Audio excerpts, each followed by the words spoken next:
नमस्कार, मैं हूं आशुतोष और आप देख रहे हैं सत्यहिंदी.com। सत्यहिंदी.com में खास कार्यक्रम आशुतोष की बात में आपका स्वागत है। जैसा कि हमारे दर्शकों को मालूम है कि उत्तर प्रदेश के लिए पहले चरण के लिए जो मतदान होने हैं वो 10 फरवरी को होने हैं। उसके लिए जो नॉमिनेशन का काम है उसकी आखिरी तारीख पूरी हो चुकी है। लिहाजा ये जानना बहुत जरूरी है कि जब औपचारिक तौर से हम कह सकते हैं कि उत्तर प्रदेश के चुनाव अब शुरू हो चुके हैं, उस वक्त उत्तर प्रदेश कहां पे खड़ा हुआ है। पिछले 3-4 महीनों से आप लगातार देख रहे हैं उत्तर प्रदेश को लेकर जबरदस्त पॉलिटिकल कैंपेनिंग हो रही है। चाहे देश के प्रधानमंत्री हो या फिर अखिलेश यादव हो या फिर मायावती हो या फिर प्रियंका गांधी हो, सब लोगों की कोशिश ये है कि वोटरों का जो मूड है उनको अपनी तरफ लाने की कोशिश की जाए। कौन कौन से मुद्दे हैं इस पर भी लगातार बातचीत हो रही है। लेकिन आज की तारीख में उत्तर प्रदेश दरअसल, जिसे अंग्रेजी का शब्द है, किस ओर पॉइज्ड है। क्या वो भारतीय जनता पार्टी को की तरफ खड़ा हुआ दिखाई पड़ता है या फिर उसके खिलाफ किसी तरीके की एंटी इनकम्बेंसी दिखाई पड़ती है। क्या वो समाजवादी पार्टी की तरफ नजरें घुमा के देख रहा है या फिर इन दोनों पार्टियों से अलग जो बीएसपी या कांग्रेस की तरफ निगाहें घुमा रहा है। तो बहुत सारे ऐसे मुद्दे हैं जिन पर हम आज चर्चा करेंगे, बातचीत करेंगे, जानने की कोशिश करेंगे। हमारे साथ सीएसडीएस के संजय कुमार जी हैं। फिलहाल वो पोस्ट पोल मुझे नहीं मालूम वो कर रहे हैं या नहीं कर रहे हैं, लेकिन ओपिनियन पोल उन्होंने एक तरीके से करना बंद कर दिया है और उनके जो आंकड़े आते हैं उन आंकड़ों के आधार पर रिसर्च होती है, उस पर बाकायदा बहस होती है और वो एकेडमिक इंटरेस्ट में बहुत ज्यादा उपयोगी होती है। तो ऐसे में संजय कुमार जी की राय जानना बहुत जरूरी है और वैसे भी मैं उनको मानता हूं कि देश के फोरमोस्ट सोफोलॉजिस्ट में से वो हैं। संजय जी, आपका बहुत बहुत स्वागत है। जब मैं आपसे बातचीत कर रहा हूं, ऐसे में आपको क्या लगता है उत्तर प्रदेश के अंदर इस वक्त क्या स्थिति दिखाई पड़ रही है। हम दावों को दरकिनार कर दें, बीजेपी के दावे क्या है, समाजवादी पार्टी के दावे क्या है, बीएसपी और प्रियंका गांधी क्या कह, उससे हमारा मतलब नहीं। आपकी नजर में आज की तारीख में उत्तर प्रदेश क्या कह रहा है। आशुतोष, निश्चित रूप से हम दावों पर बात नहीं करेंगे और पार्टियां तो वही दावे करेंगी जो पार्टी के पक्ष में है। समाजवादी पार्टी दावा करेगी कि समाजवादी पार्टी की लहर है, बीजेपी कह रही है कि हमने जो काम किया है उसके आधार पर हम चुनाव जीत रहे हैं, कांग्रेस अपना राग अलाप रही है और बीएसपी अपनी बात कह रही है। उन दावों के नजरिए से मैं चुनाव को नहीं देख रहा, मैं चुनाव को अपने नजरिए से देखने की कोशिश कर रहा हूँ और चुनाव को पिछले चुनावी इतिहास जो यूपी में रहा है, चुनावी जोड़ गणित है, उसके नजरिए से देखने की कोशिश कर रहा हूँ। सब कुल मिलाकर के मुझे आज भी ये लगता है, पहले चरण में उम्मीदवारों का नामांकन हो गया है और ये सब जितने डेवलपमेंट्स हो रहे हैं यूपी में, उन सब को देखते हुए मुझे लगता है कि बीजेपी को आज भी बढ़त बनी हुई है। बीजेपी ने समाजवादी पार्टी पर बढ़त बनाई हुई है। समाजवादी पार्टी कांटे का टक्कर दे रही है, मुकाबला कर रही है, लेकिन इस मुकाबले में अभी भी बीजेपी आगे है। मुकाबला बस इतना मात्र है कि वो कड़ा टक्कर दे रही है बीजेपी को और बीजेपी के लिए चुनाव को कठिन बना रही है। बीजेपी के लिए आसान नहीं है। जो 2 महीने 3 महीने पहले लगता था कि बीजेपी एक तरफा चुनाव है, चुनाव के बारे में चर्चा करने की कोई बात नहीं है, उन सब चीजों को दरकिनार कर समाजवादी पार्टी बीजेपी को टक्कर दे रही है। कांग्रेस की बात करना मेरे समझ से समय का सदुपयोग नहीं होगा इस तरह की चर्चाओं में, क्योंकि कांग्रेस का जनाधार जैसा था मुझे वैसा ही दिखाई पड़ता है। ये जरूर है, उन्होंने मुद्दे बहुत अच्छे उठाए हैं, युवाओं का मुद्दा, महिलाओं का मुद्दा, लेकिन जनाधार इतना कम है कांग्रेस का पिछले चुनाव में कि इन मुद्दों के सहारे अपनी नैया पार कम से कम 2022 के चुनाव में तो नहीं लगा सकती। बीएसपी जिस तरह से शांत पड़ी हुई है, उनके नेता मायावती जिस तरह से चुनाव प्रचार नहीं कर रही है, उनके दावे जो भी हों कि हम घर घर जाके प्रचार कर रहे हैं, लेकिन बीएसपी भी मुझे कहीं कोई चुनाव में दिखाई नहीं पड़ती है। और एक पुअर थर्ड, तीसरे और चौथे में कंपटीशन दिखता है कांग्रेस और बीएसपी के बीच में, लेकिन तीसरे और चौथे में भी मुझे स्पष्ट दिखाई पड़ता है कि तीसरे नंबर पर बीएसपी है, चौथे नंबर पर कांग्रेस दिखाई पड़ती है। स्थिति तो अभी ऐसे ही दिख रही है आशुतोष। आपने कहा कि कांटे की टक्कर की स्थिति आपने बताई, हालांकि आपका ये कहना है कि बीजेपी को एज है।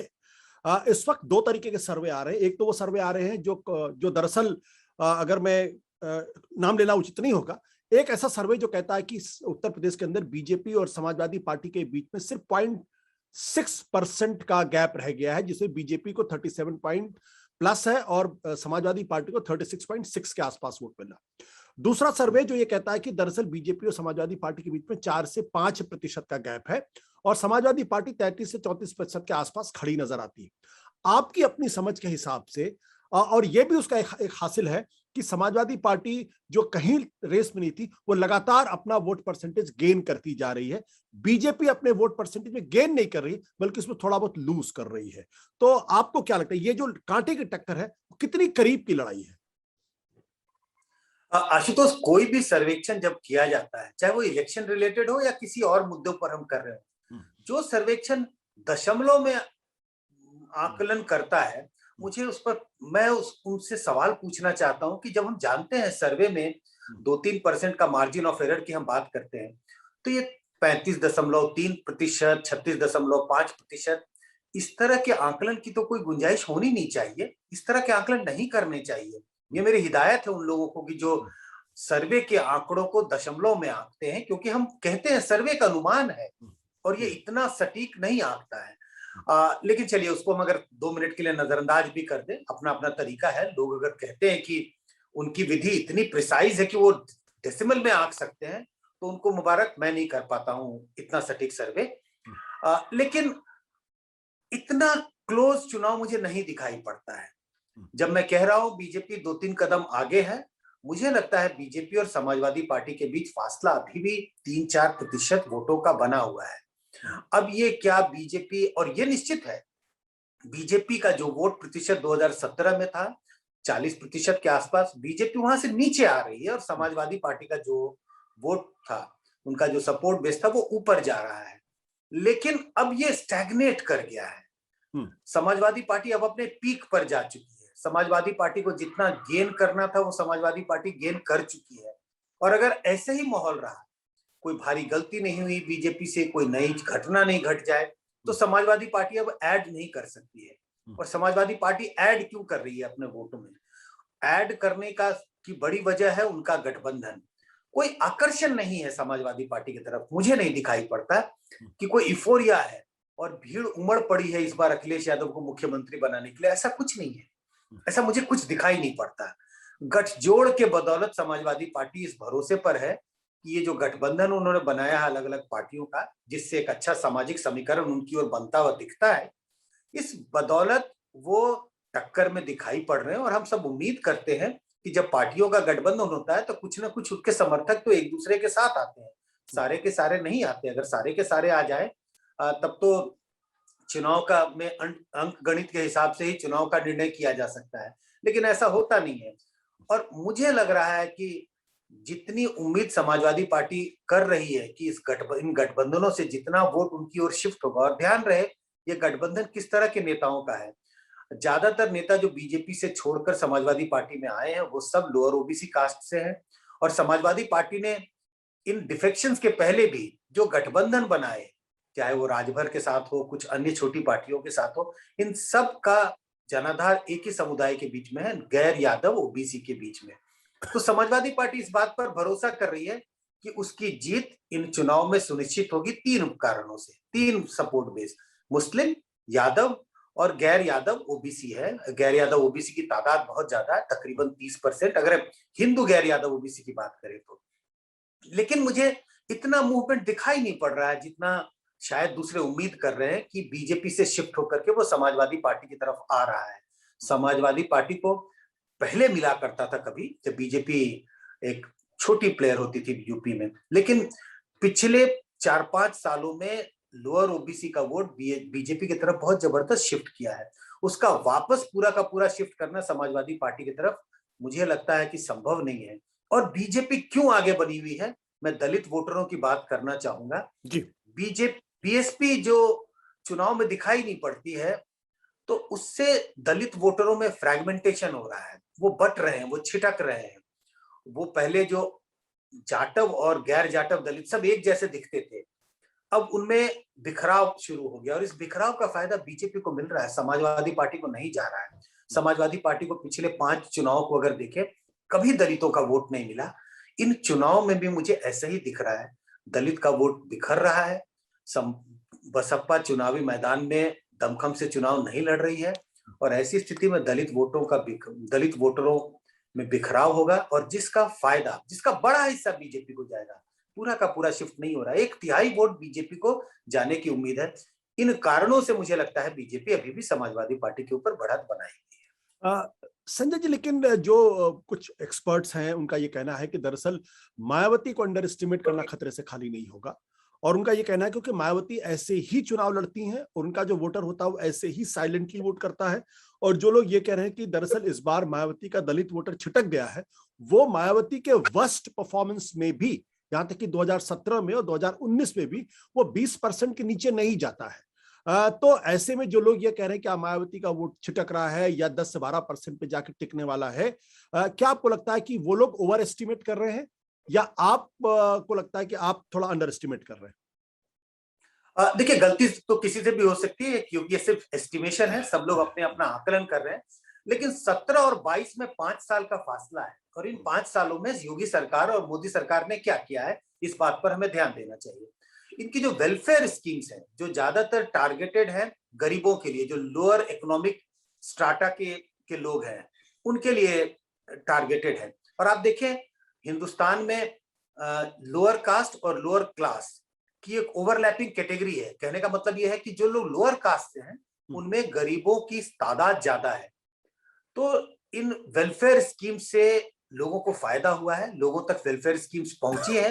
ये जरूर है बीजेपी जितना क्लेम कर रही है शायद उससे कम पहुंची हो, लेकिन इस बात से इनकार नहीं किया जा सकता कि जब आप गांव में जाएंगे, लोगों से बात करेंगे, तो लोग कहते हैं कि चीजें मिली हैं।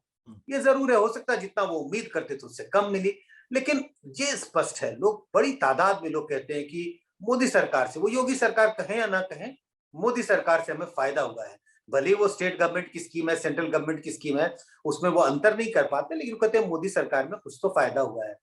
और इस फायदा की वजह से ये जो दलित वोट है, और खासकर जब बीएसपी चुनावी मैदान में दिखाई नहीं पड़ती, प्रॉमिस नहीं है, उनको लगता है उनका वोट बेकार जाएगा, वो वोट किसको करें, वो आशा उम्मीद नहीं जगा पा रही है मायावती। ऐसी स्थिति में वो उस पार्टी के साथ जाने की कोशिश करेंगे, या संभावना है उस पार्टी के साथ जाने की जिस पार्टी से उन्हें लगता है कि कम से कम कुछ आर्थिक फायदा तो मिला, कुछ जीवन जीने में कुछ कुछ तो सुविधा हुई है पहले के मुकाबले। इस वजह से मुझे लगता है कि अंडर एस्टिमेशन नहीं है मेरा। शायद कुछ लोग ओवर एस्टिमेट कर रहे हैं, और ओवर एस्टिमेट इस वजह से कर रहे हैं क्योंकि हम मानते हैं कि उनके कोर सपोर्टर्स हैं, कोर सपोर्टर रहे, लेकिन बीएसपी की का ढलान सिर्फ यूपी में नहीं है, यूपी के बाहर भी अन्य राज्यों में देखें। पंजाब में एक समय में बीएसपी के पास 3, 4, 5 एमएलए होते थे, 8 से 10% उनका वोट होता था। पिछले चुनाव में 2017 में 2% वोट नहीं है। हरियाणा में वही स्थिति है, मध्य प्रदेश में वही स्थिति है, छत्तीसगढ़ में वही स्थिति है। हम राज्यवर राज्य देख सकते हैं और हर जगह बीएसपी ढलान पर है, और कोई वजह नहीं है कि मुझे बीएसपी यूपी में ढलान पर दिखाई नहीं पड़ती। मुझे लगता है यूपी में भी बीएसपी ढलान पर है। आपने कहा कि यूपी में भी बीएसपी ढलान पे है, और शायद यही कारण है कि जिस तरीके से मायावती की चर्चा की जानी चाहिए उस तरीके से मायावती की चर्चा नहीं हो रही है, और तमाम ओपिनियन पोल्स जो है वो उनके वोट शेयर में जबरदस्त तरीके से गिरावट दिखा रहे हैं। आपने लाभार्थियों की बात की। उत्तर प्रदेश के अंदर अगर हम लाभार्थियों की गणना करें तो तकरीबन 1,72,00,000 के आसपास लाभार्थी दिखाई पड़ते हैं, और उत्तर प्रदेश की आबादी तकरीबन 24 करोड़ के आसपास है। ये मानना कि ये सारे के सारे 1,72,00,000 लोग ये बीजेपी को वोट करेंगे, क्या आप उस परिस्थिति को देख रहे हैं, या आपको लग रहा है कि उसमें एक बड़ा परसेंटेज बीजेपी के साथ जा सकता है? तीसरी बात कि लाभार्थ होना एक अलग सवाल है और उसका वोटिंग बिहेवियर में कन्वर्ट होना ये अलग सवाल, या आप दोनों को एक चीज मिला के देखते हैं? नहीं आशुतोष, ये तो नहीं मैं मानता कि जितने लाभार्थी हो सबके सब बीजेपी को वोट दे देंगे। हाँ, लेकिन उसका एक बड़ा हिस्सा बीजेपी के साथ जाएगा, वो मोदी के नाम पर जाएगा, के नाम पे जाए या ना जाए उसका बड़ा हिस्सा जाएगा। आपने ठीक कहा, अगर आप पूरे यूपी की आबादी को देखें या यूपी के टोटल मतदाताओं को देखें तो उसमें बहुत छोटा प्रतिशत है, लेकिन इन कांटे के चुनाव में, कांटे का जब टक्कर हो रहा हो तो 1-1%, आधे परसेंट वोट मिलकर के आपको 3 या 4% की लीड दिला सकते हैं। तो तो जो लाभार्थी हैं उनका बड़ा हिस्सा वोट का तो जाएगा बीजेपी को, ये मुझे लगता है, मैं इस बात से आश्वस्त हूँ। मुझे नहीं लगता है कि, और ये भी बात मैं जानता हूँ कि सारे के सारे लाभार्थी तो बीजेपी को वोट नहीं कर रहे हैं। दूसरी बात क्या थी आशुतोष आपकी? मैंने कहा था कि क्या लाभार्थी होना और वोटिंग बिहेवियर, लाभार्थी होने का वोट पर क्या फर्क पड़ेगा? देखिए 2019 के आसपास के चुनाव के बाद 19 के आसपास हमने देखा कि एक एक नया तरह का पैटर्न दिखाई पड़ रहा है। दो तीन पैटर्न्स क्या दिखाई पड़ रहे हैं नई चीज चुनावी राजनीति में, भारत की चुनावी राजनीति में। पहले, आज से 10 साल पहले अगर किसी व्यक्ति का सरकार के बारे में जो ओपिनियन है, उसके कामकाज के बारे में ओपिनियन है, उससे आप ये बता सकते थे ये व्यक्ति किस पार्टी को वोट करेगा। वो अब सामंजस्य टूट गया है और 2019 के लोकसभा चुनाव के पहले हमें ये नजर आने लगा था। लोगों के बीच में 2019 के चुनाव के पहले भी नाराजगी थी। नाराजगी का मतलब लोग कहते थे कि आर्थिक हालत खराब है, आर्थिक तंगी है, हमारे दिन अच्छे नहीं है। दिन का मतलब हमारी इकोनॉमिक स्थिति अच्छी नहीं है। लेकिन वोट देने का जब सवाल आता था तो वो वोट मोदी को ही जाता था। कई कारण होते थे कि देश सुरक्षित है, देश को ऐसे ही नेता की जरूरत है, कई फैक्टर्स। तो रिलेशनशिप टूट गया। आपका सरकार के कामकाज के प्रति कोई अच्छा कोई ओपिनियन नहीं था, बहुत उत्साहित नहीं थे आप। आपका मतलब मैं वोटरों को संबोधित कर रहा हूं, लेकिन उनका वोट बीजेपी की तरफ जा रहा था। किस कारण से? तो एक बड़ा कारण होता था कि देश सुरक्षित है और ये हिंदुओं की पार्टी है, हिंदुओं के मान सम्मान की बात है। यही चीज अभी भी ट्रेवल कर रहा है। आज तक हमें यूपी में भी यही दिखाई पड़ रहा है। अगर हम बात करें सबसे बड़ी समस्या क्या है, बड़ी तादाद में लोग कहते हैं बेरोजगारी बड़ी समस्या है, महंगाई बड़ी समस्या है। बट वोट किसको जाएगा? वोट तो बीजेपी को ही देंगे, क्योंकि उसके कारण दो तीन हैं। दूसरी पार्टियों से अच्छी दिखती है। कम से कम दूसरी पार्टियां तो मुसलमानों के हितों का ध्यान रखती है और हिंदुओं के हितों की नजरअंदाजी करती है। कम से कम ये पार्टी हमारा ध्यान तो रखती है, हम का मतलब हिंदुओं का ध्यान तो रखती है। और कम से कम जो एक स्लोगन है बीजेपी का, सोच ईमानदार काम दमदार, तो लोग कहते हैं चलो काम दमदार हो या ना हो, जितना हमने उम्मीद किया था शायद वैसा काम तो बीजेपी सरकार ने वैसा काम नहीं किया, लेकिन सोच ईमानदार है। तो जो स्लोगन के जो दो हिस्से हैं, सोच ईमानदार काम दमदार पर लोग प्रश्न चिन्ह लगा देते हैं, सोच ईमानदार पर अभी भी प्रश्न चिन्ह नहीं लगाते। और इस वजह से लाभार्थी होना और उनका वोट देना बीजेपी को, ये जो पॉजिटिव चीज है वो तो अपने आप को कहते हैं ना, नेचुरल फ्लो है, उधर चला जाएगा। अरे बीजेपी की सरकार में चीजें मिली है तो बीजेपी को वोट देंगे।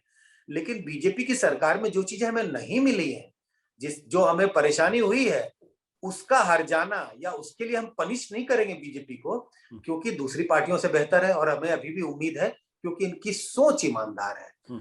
तो इस तरह का रिलेशनशिप हमें दिखाई पड़ता है। आपने बड़ी बड़ी दिलचस्प बातें कही हैं और थोड़ी सी अनऑर्थोडॉक्स बात भी है, और हमारे दर्शक इस बात को जरूर नोट करेंगे क्योंकि ये एक नई तरीके का विश्लेषण है।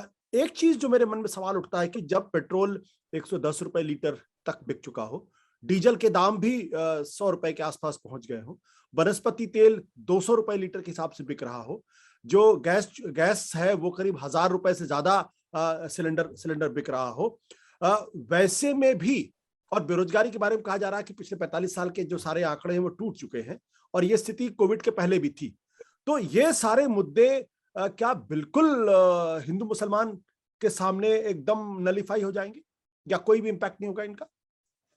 आशुतोष, आप भी चुनाव को देख रहे हैं, हम भी चुनाव देख रहे हैं, कैंपेन देख रहे हैं, तमाम तरह के नैरेटिव्स देख रहे हैं। क्या आपको लगता है, मुझे तो नहीं दिखाई पड़ता कि इन मुद्दों की गूंज चुनाव में दिखाई पड़ रही है? दिखनी चाहिए, यही असल मुद्दे हैं, इन्हीं मुद्दों पर चुनाव होना चाहिए क्योंकि ये जनता के आम जिंदगी से जुड़े हुए मुद्दे हैं।